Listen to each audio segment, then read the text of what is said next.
Doctor, my reports were fine, but still my IVF has failed. What could be the reason? I have been to the best doctors, I have done all the therapy possible, but still there is no pregnancy.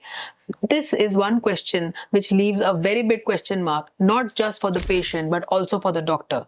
Let me tell you, having an IVF failure does not mean that it is always going to be a failure.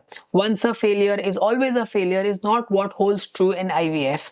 What we need to understand that IVF is not a 100% guaranteed treatment. It has got a certain success rate, and there are various factors which determine the success rate of IVF. When you have a failed IVF, you need to really sit with your doctor and try to understand the various causes for IVF failures.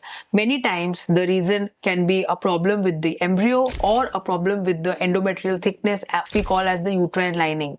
Many times we have the perfect embryo and we have the perfect endometrium, but still there is no pregnancy. In such situations, we have various factors like the immunological causes of IVF failures, wherein we try to understand whether the woman's immunological system is not really in a situation to accept that embryo. It treats the embryo like a foreign body. We need to evaluate those factors. We also many times have to try to evaluate whether the embryo is genetically a normal embryo or not.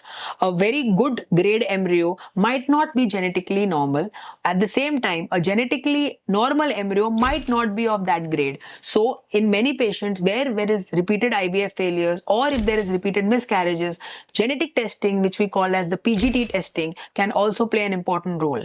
Along with that, we have to evaluate the patient medically if she's got any other medical disorders which we are not really paying a lot of attention to, like if there could be an uncontrolled hypothyroidism issue or a high prolactin level or uncontrolled diabetes or sometimes even very high cholesterol or very high blood pressure also can lead to results. So what is important to understand is that if you have an IVF failure, you need to first of all relax, don't bring your morale down, and try to sit with your doctor and try to understand the various causes.